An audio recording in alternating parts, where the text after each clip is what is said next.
Bem-vindos a mais um vídeo. Hoje finalmente chegou o dia de falar de Os Demônios de Dostoiévski. Essa aqui foi a primeira leitura conjunta que a gente fez lá no Clube Ethos, o clube que eu e a Larissa criamos, fundamos, né? E foi, como dá pra ver, uma leitura muito produtiva, uma leitura aí que começou em novembro e a gente terminou só em janeiro. E deu pra aprender muita coisa nesse livro. Foi um livro, assim, que fez eu parar pra pensar muitas vezes e sobre os mais variados assuntos. É uma grande obra-prima também de Dostoiévski. Tem lá seus problemas, como todas as obras do autor, mas como todas as obras do autor também, é daquele tipo de livro que faz você assim ficar com a cabeça explodindo de tantas coisas, de tantos pensamentos, tantas ideias que ele vai te passando aqui. Os Demônios é conhecido aí por ser quase um manifesto antirrevolucionário. Ele vai falar sobre os grupos revolucionários, sobre a sua formação, os seus problemas. Ele tem uma fama também de ter um começo assim meio pesaroso, meio difícil assim de passar, porque ele vai te apresentar vários personagens, vai trazendo várias características, mas eu não senti tanto isso assim de ter uma dificuldade no início para ler, porque para mim foi mais como se fosse um novelão assim, porque ele ia te trazendo vários personagens e várias situações que eles se colocavam. Tem até um pouco de alívio cômico, que também é uma coisa que aparece aí nos outros romances de Dostoiévski, mas foi um livro muitíssimo interessante. Vou comentar algumas coisas com vocês. É até meio difícil selecionar o tanto de coisas que se tem para falar sobre esse livro, né? Só em texto de apoio aqui já tem um monte de coisa para mencionar, mas enfim, vou tentar resumir aqui como foi a minha experiência de leitura de Os Demônios de Dostoiévski. Bom, o livro começa te apresentando a um dos personagens principais, que é o Stepan. O Stepan é aí um intelectual liberal decadente.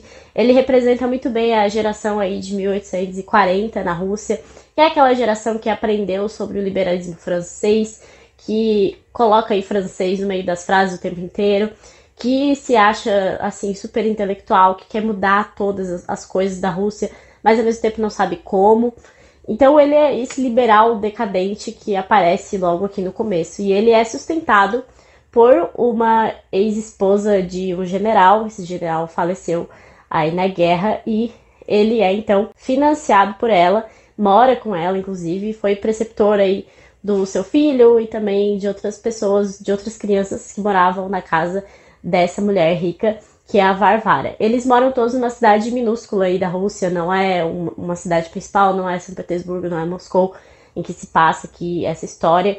E isso também tem uma importância aí para mostrar como que surge o grupo revolucionário aí nessa cidade pequena e como eles acham que estão no polo do mundo, apesar de não serem tão relevantes assim. Bom, os filhos desses dois personagens são também, acho que os protagonistas da história são os dois filhos, porque a Varvara tem um filho que é o Nikolai Stravog e o Stepan tem um filho que é o Piotr Verkovensky. Esses dois personagens, que são os principais aqui da história, são membros aí do grupo revolucionário que é formado nessa cidadezinha. O Nikolai é um cara que não sente, ele tem essa dificuldade aí em ter sensações, então ele tá sempre buscando coisas que o façam sentir. Então às vezes ele inflige dor em alguém, às vezes ele tenta aí seduzir as pessoas, tem várias namoradas aí durante a história, porque ele tá sempre tentando descobrir sensações, coisa que ele simplesmente não consegue. Parece que ele faz todo o esforço para sentir, mas ele não consegue. É até um traço assim que a gente ficou meio pensando, será que é psicopata, será que é sociopata, o que ele é? E até a Debs, ó, do Labocós, fez um vídeo falando sobre os demônios e fala que ele é sádico. Eu não concordo muito com a visão de sádico, porque muitas vezes ele faz as coisas, ele sente prazer na dor alheia, mas depois ele para e não sente nada. Então parece que é mais uma coisa que ele busca tentar sentir e depois não consegue. Enquanto isso, o Piotr, que é o filho do Stepan, já é um cara psicopata mesmo. Porque ele é mau, dá pra ver que ele é realmente mau por natureza. Ele tá sempre manipulando as pessoas, ele faz de tudo pra manipular todo mundo, ele quer ter todo mundo na mão. E apesar de ele ser um cara extremamente chato pra gente, que está lendo a história, dá pra ver que ele seduz, não no sentido romântico da palavra, mas no sentido de manipular mesmo todas as pessoas aí da cidadezinha. E é assim que ele vai conseguir os seus anseios, seus objetivos, que tem tudo a ver também com o lado revolucionário dele. Outro personagem que é bem central nesse livro é o Shatov. O Shatov também participa desse grupo revolucionário, mas ele já está vendo que aquilo não é exatamente o que ele esperava. Ele não está concordando tanto com as ideias revolucionárias, ele está buscando jeitos aí de sair disso, porque ele faz uma viagem para os Estados Unidos e nessa viagem ele vai percebendo os modos das pessoas. Ele volta para a Rússia com um sentido muito mais eslavófilo da coisa. Ele cria aí uma ideologia mais eslavófila. Ele acha que a Rússia é escolhida por Deus, ele acredita nesse sentido divino do país e acha que só existe Deus quando existe o povo. Tem alguns trechos aí que depois a gente pode dar uma lidinha que mostra bastante essa ideologia eslavófila que estava presente na Rússia. Inclusive era uma ideologia muito predominante do próprio Dostoiévski. Então ele faz aí de tudo para sair desse grupo revolucionário. Outro personagem muito importante também é o Kirillov, e o Kirillov é a noção aí de niilista no livro. É o grande niilista do livro, porque para ele tudo tanto faz, tudo é indiferente.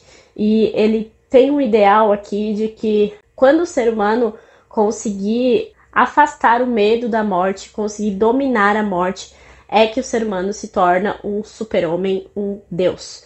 Então ele faz aí toda uma construção dessa ideia que depois a gente vai ter melhor em Nietzsche, né? E diz-se muito que o Nietzsche utilizou muitos conceitos trazidos por Dostoiévski para criar a sua filosofia. Outro personagem que é desse grupo revolucionário é o Lebiadkin. O Lebiadkin aí é um cara bêbado, ele tá sempre bêbado na história, mas que participa também desse grupo. E ele tem uma irmã, a Mária, que é uma mulher com problemas mentais notórios, assim, ela não fala coisa com coisa, enfim. E aí tem toda uma história no decorrer de Os Demônios de que o Nikolai teria se casado com essa mulher. É um burburinho aí que surge, né, na história e depois vai acabar se confirmando de que ele realmente se casou com essa mulher e por isso ele financia o Lebiadkin. Parece que esse casamento surgiu aí meio que numa aposta também. E aí, mais uma vez, mostra essa dificuldade social que o Nikolai tem. Ele tem esses rompantes. Desde o início ele faz umas coisas bem esquisitas na história. Ele morde a orelha de um prefeito, ele puxa o nariz de um cara. Ele vai fazendo um monte de coisas estranhas que no começo me pareciam muito formas de tirar essas amarras sociais que ele poderia sentir. E algumas pessoas lá do nosso grupo já pensaram diferente, pensaram que ele estava tentando ser expulso da cidade, porque ele não tinha interesse em ficar naquela cidade, enfim. Mas aí a gente tem toda a construção desse personagem bem enigmático, que é o Nikolai. E esse personagem extremamente enigmático vai ter uma história de um capítulo aqui no livro que foi censurado, inclusive foi retirado e depois apareceu de volta nas edições. Então a gente tem aqui na edição da Martine Claret e na edição da 34 está no apêndice, se eu não me engano, que é uma visita que ele faz a um monge em que ele vai falar todos os seus pecados e tudo aquilo que o atormenta. E isso que mostra aí quase uma faceta realmente religiosa de Os Demônios, aqui do título, porque ele é atormentado pela culpa. Isso é um assunto muito recorrente nas histórias de Dostoiévski, nessa questão da culpa e da tentativa de redenção. A gente tem isso em Crime e Castigo perfeitamente delimitado. Mas esse é o livro mais difícil de ter redenção, porque a gente vai vendo aí as coisas ruins que vão se alastrando por meio desse grupo revolucionário, tudo que vai acontecendo de acordo com esse grupo e o que eles vão criando e os assassinatos que vão se culminar por conta das atividades revolucionárias que são inevitáveis. Tudo isso a gente vai vendo aí como demônios, realmente como elementos demoníacos, mas que derivam do homem, é claro, das ideias trazidas pelo homem. Também é interessante essa questão do título de Os Demônios, porque na aula do professor José Munir Nasser ele vai trazer outra teoria de que um dos personagens aqui descritos no livro é uma representação real, assim, do diabo em pessoa, que é muito interessante depois de você terminar de ler, ver essa aula, assim, e ter esse pensamento que eu não tinha prestado atenção, mas tem muitos elementos que fazem sentido. Não vou me aprofundar muito nisso, porque aí tem que falar um pouco mais sobre o final da história e eu não pretendo falar aqui, porque eu acho que é um livro que vale muito a pena ser lido. Eu acho que é um livro que é interessante de ler em conjunto, realmente, porque algumas partes são mais enfadonhas, mas tem tem trechos, tem conversas, diálogos que fazem você ficar assim pensando dias e dias. Então é interessante você ter alguém para compartilhar essas coisas.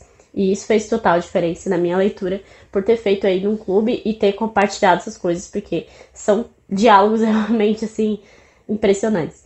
Isso tudo faz parte da própria escrita do autor, né, de Dostoiévski, que tem essa questão de diálogos que não parecem reais, assim, verdadeiros, mas que ele coloca toda a sua filosofia aí no meio dessas conversas desses personagens. Bom, agora que eu já contei um pouco da história, e dá pra falar um pouco sobre a inspiração real, a história real que deu origem a essa história de Os Demônios de Dostoiévski, que foi o caso Nechayev. Nechayev era um revolucionário que tinha uma fama de mentir um pouco. Ele falou que fugiu da fortaleza de São Pedro e São Paulo, lá na Rússia, e acabou que não fugiu coisa nenhuma.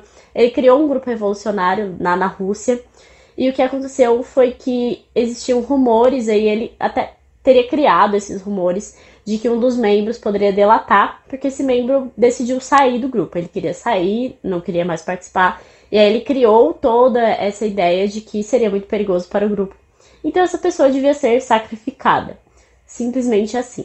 Ele decidiu isso, colocou na mente de todo mundo. Eles realmente assassinaram essa pessoa que queria sair do grupo revolucionário. A maioria das pessoas envolvidas foi presa e o Nechayev fugiu, acabou não sendo preso, e ele inclusive vai escrever o Catecismo Revolucionário junto ao Bakunin, que também é escritor do ABC do comunismo. E esse Catecismo Revolucionário até hoje dá pra dizer que ele tem uma influência muito grande aí nas ideias revolucionárias, nos grupos revolucionários. E essa história foi uma coisa que chocou muito Dostoiévski. Ele ficou horrorizado com aquela situação, porque parecia absurdo pra ele uma coisa dessas, porque foi uma forma realmente de manipular aquele grupo no sentido de ter as pessoas nas mãos por conta de um laço de sangue, assim. Então, é uma coisa que ele vai desenvolver na história de Os Demônios. E esse livro é até chamado de profético, muitas vezes, justamente por mostrar aí o que acontece nesses grupos revolucionários, qual a influência negativa deles em locais tão pequenos como é essa cidadezinha mais erma aí que tem nessa história, e como as pessoas vão sendo levadas por isso. Algumas pessoas são levadas e simplesmente não reagem. É até engraçado porque a gente conversou sobre a Revolução dos Bichos essa semana e foi isso que o Orwell também registrou na história, né? Isso de que as pessoas não se posicionam também e simplesmente aceitam aquilo de forma passiva. Tem alguns personagens que também mostram isso na história de Os Demônios. E acaba que essas pessoas sofrem as consequências também. Então é aquela frase do Edmund Burke, né? Que se os bons não se manifestarem, os maus vão sempre tomar conta, ainda que os bons estejam em maioria. Bom, agora falando um pouco sobre os textos de apoio que eu li sobre o assunto, eu tô lendo ainda, tô um pouco mais da metade desse livro maravilhoso, Tolstói ou Dostoiévski, do George Steiner. E é um livro incrível porque ele faz um paralelo de Tolstói com Homero e de Dostoiévski com Shakespeare. Ele fala muito sobre a dramaturgia em Dostoiévski, sobre como ele traz esses personagens mais caricatos mesmo, que aparentam aí uma alegoria, alguma coisa, e também sobre esses diálogos constantes em que aparecem ideias filosóficas e tudo mais, que isso é uma característica da dramaturgia. Ele também vai falar aqui uma coisa interessante, que é que cada um dos 4 maiores romances de Dostoiévski está centrado em torno de ou culmina em um ato de assassinato. E aí, logo depois, ele vai falar: pode-se pensar a óbvia luz da Orestia de Édipo e de Hamlet e Macbeth na antiga e persistente concordância entre assassinato e forma trágica.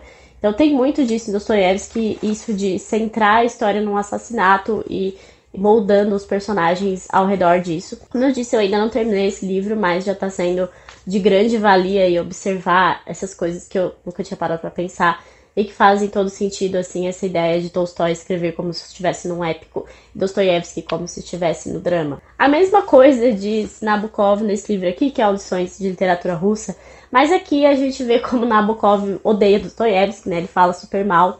E ele fala justamente dessa ideia de que os livros do Dostoiévski são como se fossem peças de teatro, mas ele considera peça.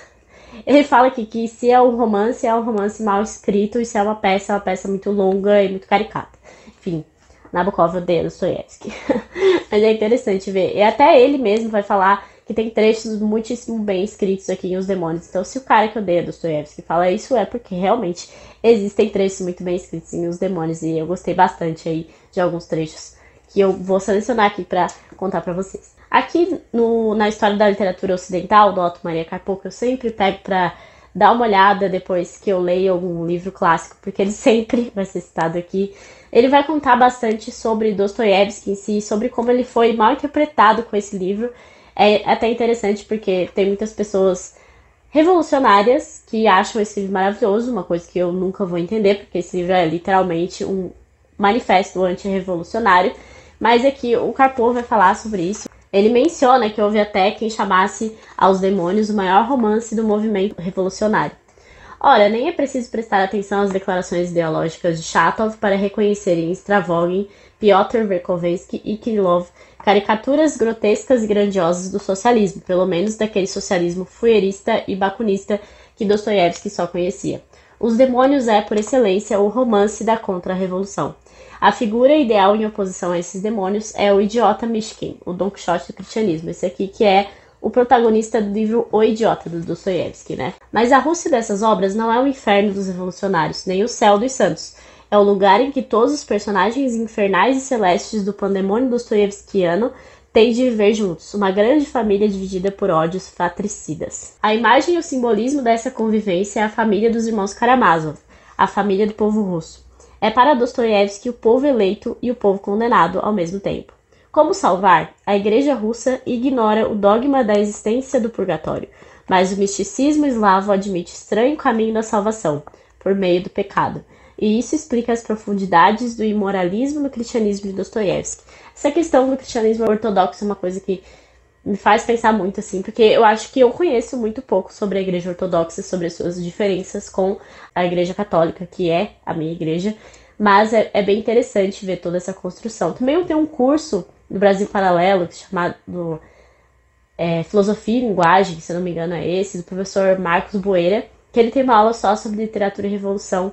Ele vai destrinchar os demônios nesse livro também e vai contar aí sobre a formação do eslavismo, sobre a Igreja Ortodoxa Russa, sobre a ideia de ser a nova Roma, de como isso influencia diretamente aí, tanto na história da Rússia como nos romances russos da época. Afinal, os grandes romances russos surgiram todos aí no século XVIII, século XIX, enfim. E ele vai analisar isso muito bem e vai destrinchar sobre essa questão. Eu me sinto muito leiga ainda nesse assunto, nessa questão religiosa, o que é muito influente em Os Demônios, dá pra ver muito dessa questão do eslavismo e também da própria influência da igreja nesse livro, mas eu não tenho tanto conhecimento sobre o assunto ainda.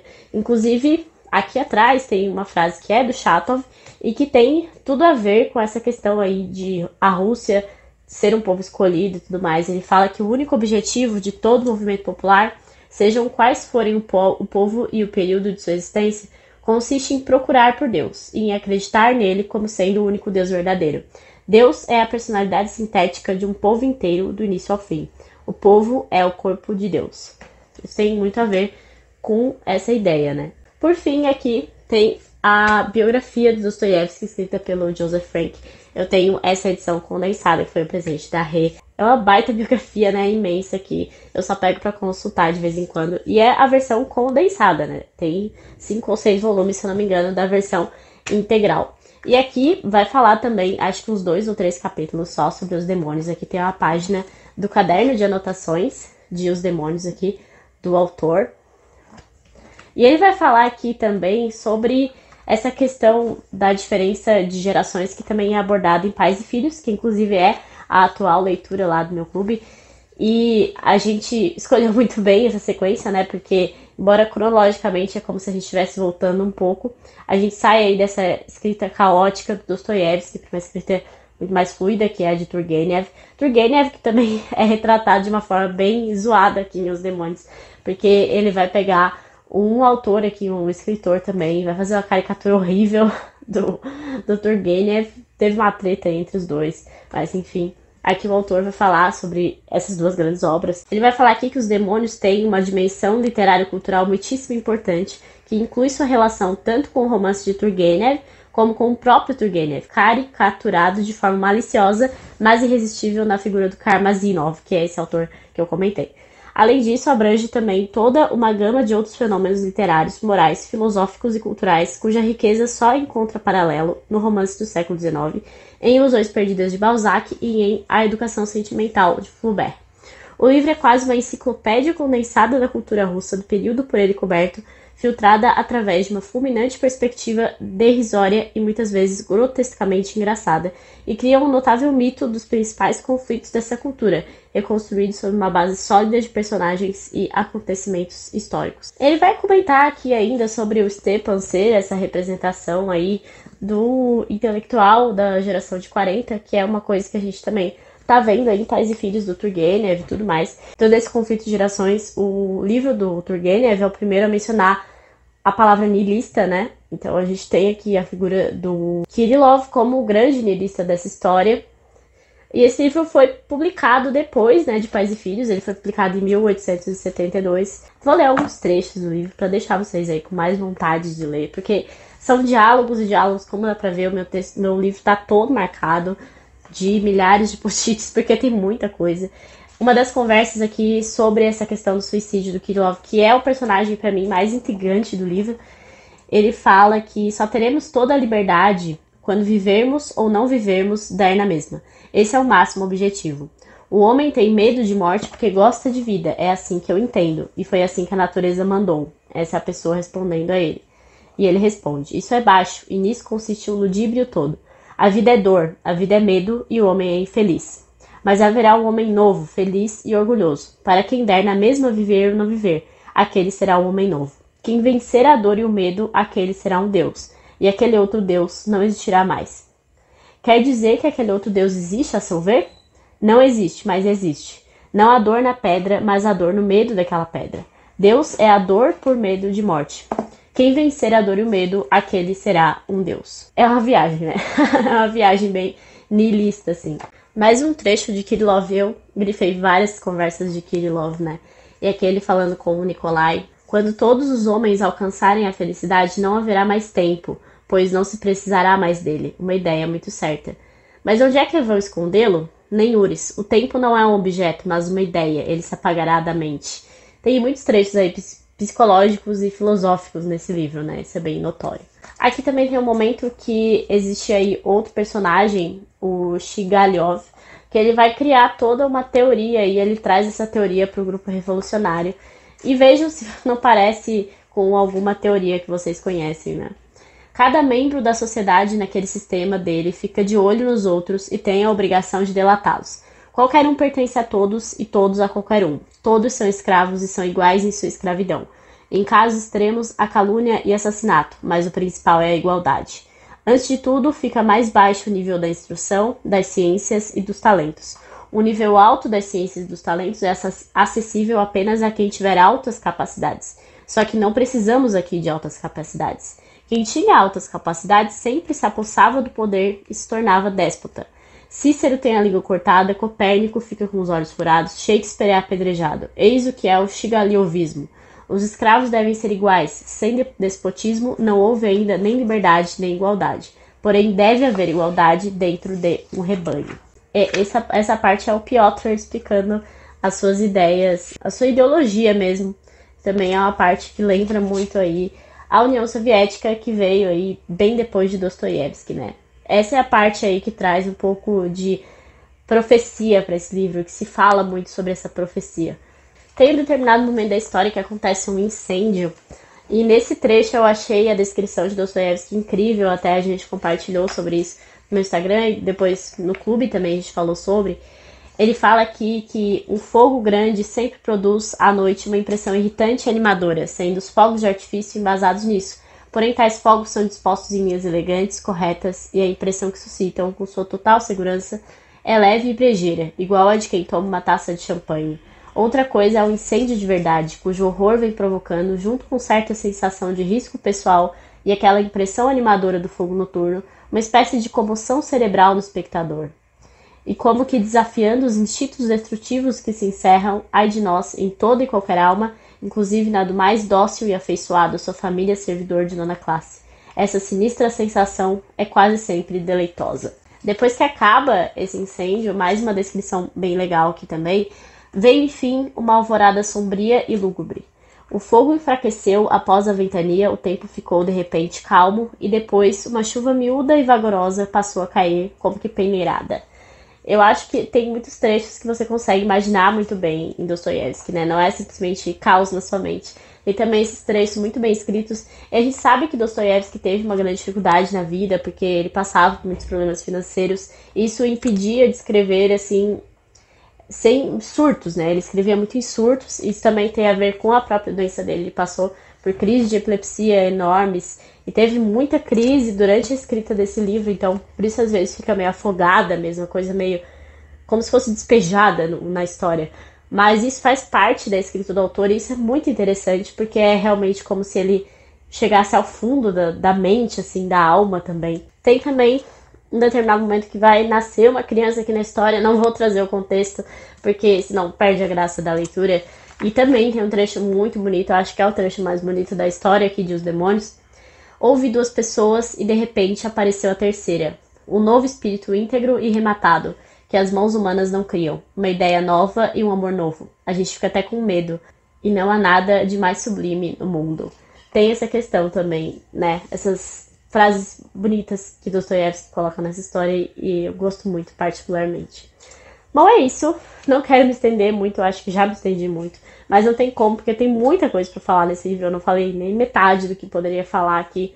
Mas realmente é um livro que vale muito ser lido. Ser lido aos poucos. Não precisa, assim, ser lido de uma vez só. Leia com outras pessoas, porque vai ser muito mais legal a experiência de leitura. Mas é um livro essencial para entender a mente revolucionária, para entender a mente humana, porque Dostoiévski é incrível para entender a mente humana. Não importa qual livro dele, eu estou ansiosa por ler mais livros dele também. Os Irmãos Karamazov está na nossa lista como leitura aí de 2023 do Clube Etos. Então, se você tem interesse, guarda aí o seu livro para ler com a gente. E é isso, espero que vocês tenham gostado. Espero muito que vocês leiam Os Demônios e mais livros de Dostoiévski, porque sempre vale muito a pena, ainda que não seja uma escrita tão tranquila quanto os de outros autores, é sempre muito edificante.